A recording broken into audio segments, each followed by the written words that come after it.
వి gold trusted gold buyers. మీరు తాకట్టు పెట్టిన బంగారాన్ని విడిపించి ఈ రోజు ఉన్న మార్కెట్ ధరకు కొనబడును.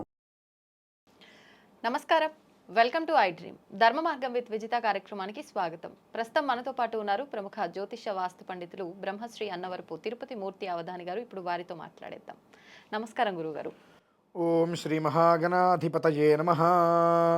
గురుగారు, మామూలుగా సంతానం విషయంలో ఎటువంటి ఇబ్బందులున్నా, సంతానం ఆలస్యమైన అటువంటి వారు ఎక్కువగా సుబ్రహ్మణ్య స్వామి ఆరాధన చేస్తూ ఉంటారు. సంతానం కోసం కనిపించిన చెట్టుని పుట్టని అన్నిటిని మొక్కుతూనే ఉంటారు. పెద్దవాళ్ళు చెప్తూ ఉంటారు కదా మనకు.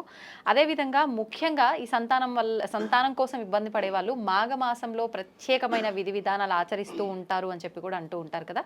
అయితే మనం ఎక్కువగా సంతానం అనగానే సుబ్రహ్మణ్య స్వామి గుర్తొస్తాడు. కానీ మాఘమాసంలో కృష్ణుడికి ఆరాధిస్తారని చెప్పి విన్నాను. ఇది నిజమేనా? ఎందుకని? మా రెండు విషయాలు. సంతానం కలగట్లేదు అంటే ఎందుకు కలగట్లేదో తెలుసుకోవాలి. ఏ దోషం వల్ల కలగట్లేదో తెలుసుకోవాలి. ఏ దోషానికి ఏ ప్రాయశ్చిత్తం అవసరమో అనేటువంటి విషయం తెలుసుకోవాలి. ప్రధానంగా మనందరికీ అనాదిగా తెలిసింది సంతానం అనగానే సుబ్రహ్మణ్యేశ్వరుడు. అవునండి. పాపం ఆయన్ని దోషం చేసేసారు. సంతానం కలగట్లేదా, నాగదోషం ఉందని, సర్పదోషం ఉందని, అందుకనే కలగట్లా అని ఆయన ఎండలో తీసుకెళ్ళి ప్రతిష్ఠ చేస్తారు. ఆయన మొహాన పాలు ఉండవు, పెరుగు ఉండదు, నీళ్లు ఉండవు, ఏమీ ఉండవు, నట్టింట్లో అన్నట్టుగా ఆయన నడి ఎండలో ప్రతిష్ఠ చేసి వదిలేస్తారు ఆయన మొహాన్ని. పాపం అప్పుడు వస్తుంది నిజమైన దోషం. దానికి కూడా ఏదైనా ఉందా రీజన్? అట్లా పైన కప్పు లేకుండా చెప్తాను, అదే చెప్తాను. అలా చేయటం, అట్లా వదిలేయటం వల్ల అప్పటి నుంచి నాగదోషం వస్తుంది, నిజంగా లేకపోయినా. ప్రధానంగా ఒకటి. రెండమ్మా, సంతానం కలగకపోవటానికి ఇప్పుడున్న కారణానికి పూర్వంలో 10కి 8 మందికి సంతానం కలిగేది. ఇప్పుడు 10కి 8 మందికి కలగట్లా. ఎందుకు తెలుసమ్మా? రెండు కారణాలు. చూపించే వాళ్ళకి, చూసే వాళ్ళకి లేని సిగ్గు నాకు చెప్పడానికి అవసరం లేదు ఇక్కడ. ఈ మాత్రం నేను చెప్పకపోతే సంతానం లేక పొన్నామనతో తేలికి పనికి రాకుండా పోతారు. చెప్పిన దాంట్లో వాస్తవాన్ని గ్రహించండి, ఇలా మాట్లాడుతున్నారు ఏంటని కాకుండా. పూర్వకాలంలో స్త్రీ రజోదోషం ఇబ్బంది వచ్చినప్పుడు వస్త్రాలు పడుకునేవారు, దాన్ని కాల్ చేసేసేవారు. లేదంటే శుభ్రంగా తడిపేసేసి ఆరేసుకునేవారు, లేదంటే గుంట తీసి పాతి పెట్టేసేసేవారు. అయిపోయేది అక్కడ. ఇప్పటి కాలంలో ఈ టీవీలో చూపించినట్టుగా రకరకాల ప్యాడ్స్ లాంటివి వచ్చి అవి వాడేసేసి ఎక్కడ పడితే వాటిని అక్కడ పడేస్తున్నారు. ఈ పడేయటం వలన కాకులు అవి ఏం చేస్తాయంటే అవి ఏవో తినే పదార్థంగా భావించి వాటి గూట్లకు తీసుకెళ్ళినప్పుడు ఆ వేడికి ఆ గుడ్లు చితికిపోతాయమ్మా. ఆ చెట్టు కింద ఈ పైన సహజంగా కాకుగుడ్లు అన్నీ కూడా చెట్ల మీదే ఉంటుంటాయి. వేప చెట్టు ఉందంటే కింద ఖచ్చితంగా ఏదో ఒక రకంగా పుట్ట ఉంటూ ఉంటాయి కొన్ని చోట్ల. ఆ పైనుంచి ఆ కవర్, ఆ కాగితం కనుక ఈ కింద పుట్ట మీద పడితే లోపల పాము పిల్లలన్నీ చనిపోతాయమ్మా. చనిపోయినప్పుడు వీళ్ళకి ఆ దోషం ఆపాదిస్తుంది. సంతానం ఎక్కడి నుంచి వస్తుంది? దీనికి మనం రకరకాల ప్రయత్నాలు చేస్తాం, ఎన్నో హాస్పిటల్కి తిరుగుతాం, ఎన్నో రకాల పూజలు చేస్తాం, నాగప్రతిష్టలు చేస్తాం. జరిగినటువంటి దోషం ఎక్కడి నుంచి వచ్చింది అనేటువంటిది మనం తీసుకోవాలి. రెండు, ఈ భూత ప్రేత పిశాచబద్ధ బర్మ రాక్షస గణాలు ఉంటాయి. ఇవన్నీ ఊరి మీద పడి తిరుగుతూ ఉంటాయి. ఈ వీళ్ళు ఇట్లా బయట పడేసేసినప్పుడు ఆ రక్తాన్ని వాటిని చూసినప్పుడు ఈ పిశాచ గణాలు వచ్చినప్పుడు భ్రూణహత్య అంటారు. అంటే ఏంటి? వాటికి అవి ఎప్పుడైతే కనుక అలవాటు పడతాయో దానికి, ఈ ఆ సంబంధించినటువంటి స్త్రీ ఎవరైనా కనుక గర్భవతి అయితే వాళ్ళకి గర్భస్రావం అయిపోతుందమ్మా. వాళ్ళకి కూడా తెలియదు గర్భస్రావం అయినట్టుగా. 4 నెలలకి 5 నెలల రంగానే తెలియకుండా 1, 2, 3 సార్లు కూడా గర్భస్రావాలు అయిపోతూ ఉంటాయి. ఎందుకు అవుతున్నాయి అంటే తెలియదు. పిండం గట్టిగా లేదు, పిండం బరువు 3వ నెల, 4వ నెల, 5వ నెల వరకు గట్టిగా ఉన్న పిండం 5వ నెల నిర్వీర్యం అయిపోయిందా? ఇటువంటివన్నీ కూడా ఈ భయం కలగటాలు, ఒకవేళ గర్భస్రావం అవుతుందేమో అని భయం అయితే గర్భస్రావాలు అయిపోతూ ఉండటం, లేదు ఎదురు చూస్తూ ఉండటం సంతానం. ఇవి జాతకంలో ఉండేటువంటి దోషాలని మనం ఖచ్చితంగా పరిశీలించుకోవాలి. ప్రధానికి పాప సుబ్బయ్య నెత్తి మీద పెట్టేస్తే ఎట్లా? ఆయన మాత్రం ఎన్నెన్ని భరిస్తాడు? కాదమ్మా. దీనికి ప్రత్యేకంగా సంతాన వేణుగోపాల శాలగ్రామం అని ఉంటుంది. సంతాన వేణుగోపాల శాలగ్రామం, దానికి ఆరాధన చేయాలమ్మా. దానికి అది 9 రోజులు ఆరాధన ఉంటుంది. పౌర్ణమి వరకు, అష్టమి నుంచి పౌర్ణమి వరకు ఆరాధన ఉంటుంది. పూర్వాంగం ఉత్తరాంగంతో కలిపి 9 రోజులు అది పౌర్ణమి వరకు ఆరాధన ఉంటుంది. ఆ పౌర్ణమి వరకు కూడా ఆ ఒక్క సంతాన వేణుగోపాల సుదర్శన శాలగ్రామం ఏదైతే ఉంటుందో దానికి ఆరాధన చేసుకోవాలి. ఆ చేసుకునేటప్పుడు ఆ దంపతులు ఇద్దరు అమ్మ ఒకళ్ళు కాదు, ఆ అమ్మాయి నేను ఒక్కదాన్ని కూర్చొని చేస్తాను, అబ్బాయి నేను ఒక్కదాన్ని కూర్చొని చేస్తా అంటే ఉపయోగం లేదు. సంతానం కలగాలి అని అంటే ముందు ఆ పురుషుడు యొక్క శిరస్సులో 3 మాసాలు ఉంటుందండి బీజం. ఆ తర్వాత స్త్రీ యొక్క కడుపులో వెళ్తుంది. కాబట్టి ఇద్దరూ కూడా కొన్ని నియమాల్ని అనుసరించవలసిందే. పూర్వకాలంలో చిన్న వయసులోనే పెళ్ళిళ్ళు చేసే చక్కగా సంతానం కలిగేది. ఇప్పుడు 30 ఏళ్ళు వచ్చినా పెళ్ళిళ్ళు కావట్లేదు. 35 ఏళ్ళు వస్తే పెళ్ళిళ్ళు చేస్తే వాళ్ళకి సంతానం అనేటువంటిది పుట్టిన ప్రతి పిల్లవాడు బాక్సుల్లో ఉంటున్నాడు. ఎందుకని? వీళ్ళకి నెత్తి మీదకి సంసారం అనేటువంటి బాధ్యతలు లేనప్పుడు సంతానం కలిగితే చక్కటి సంతానం ఉంటుంది. ఈ బాధ్యతలు నెత్తి మీదకి వస్తే తెల్లారేస్తే ఈఎంఐలు కట్టాలి మెంటల్ టెన్షన్ మీద ఏ టెన్షన్తో అయితే ఉంటాడో అదే రకమైనటువంటి ఆలోచనతో పిల్లలు జన్మిస్తారమ్మా. మెంటల్గా ఎదక్కబోటాలు ఇటువంటి ఇప్పుడు అన్నీ జరిగేవే. అటువంటి ఏమీ జరగకుండా చక్కటి సంతానం కావాలనుకున్నప్పుడు సంతాన వేణుగోపాల శాలిగ్రామాన్ని ఆరాధన చేయాలి 9 రోజులు. తర్వాత వారు సుమారుగా 24 నుంచి 27 రోజులు వ్యవధి ఉంటుందమ్మా. ఒక మంత్రం ఒకటి ఇస్తాము. ఆ మంత్రం రాత్రిపూట పడుకునే ముందు ఆ మంత్రాన్ని చక్కగా విని ఆ క్షీరాన్ని వాళ్ళిద్దరూ స్వీకరించి తాగేసేసి పడుకోవడం. ఉదయం లేచిన తర్వాత ఒక శ్లోకం ఉంటుంది. ఆ శ్లోకాన్ని దంపతులు ఇద్దరు ఒక 5 నిమిషాలు కూర్చొని చక్కగా పారాయణ చేసుకొని 114 సార్లు అంత వెన్నపూస, అటుకులు, బెల్లం ముక్క కృష్ణుడికి నివేదన పెట్టి అది ప్రసాదంగా తీసుకోగలిగితే ఇందాక అనుకున్నటువంటి ఎలాంటి అనర్థాలు జరగకుండా 120 రోజుల వ్యవధి చక్కటి సంతానం కలుగుతుందమ్మా.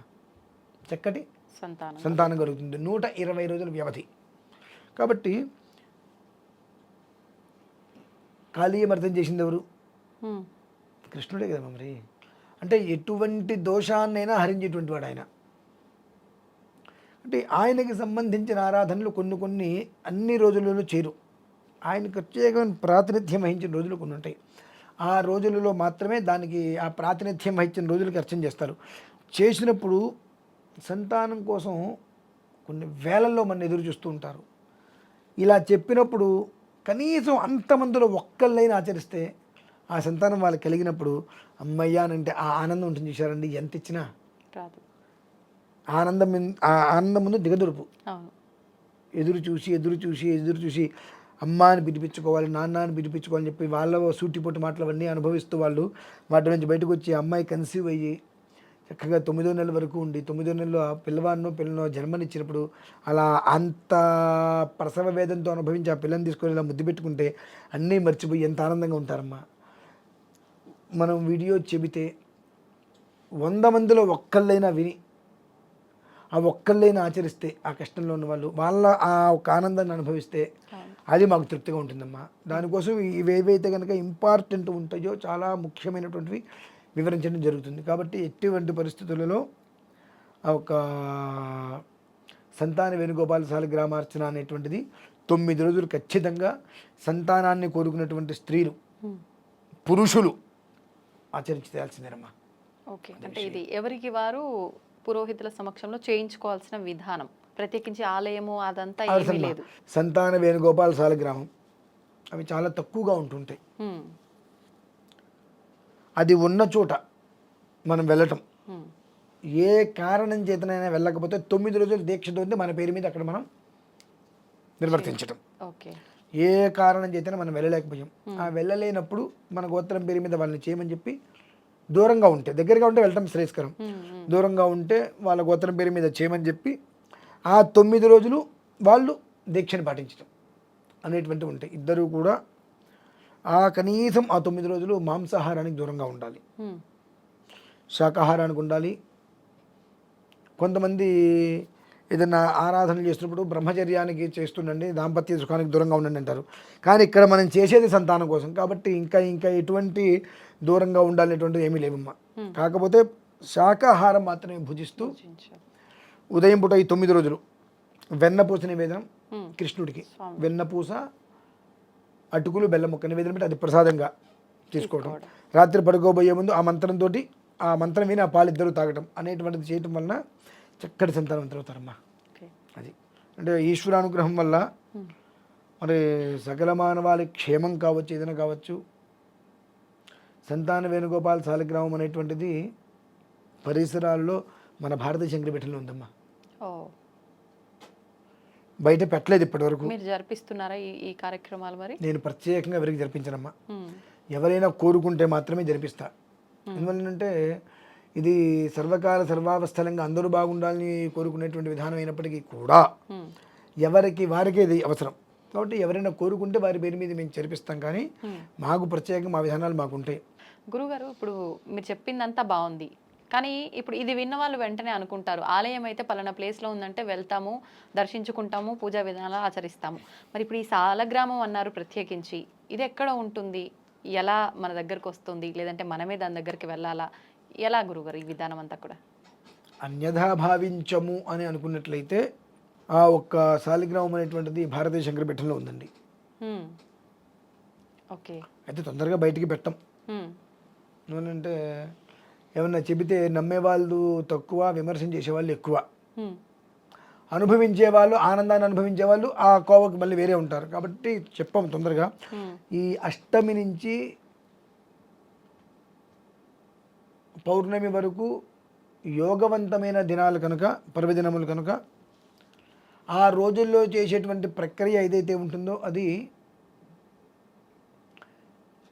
ప్రతి ఒక్క స్త్రీకి మాతృత్వాన్ని ప్రసాదించేటువంటిది, ప్రతి పురుషుడికి కూడా ఆ పితృ అనేటువంటి భాగ్యానికి నోచుకునేలా చేసేటువంటిది పర్వదినములు. కాబట్టి ఆ ఒక్క శాలిగ్రామం అనేటువంటిది భారతీయ శంకరపీఠంలో పూజలు అందుకుంటూనే ఉంటుంది.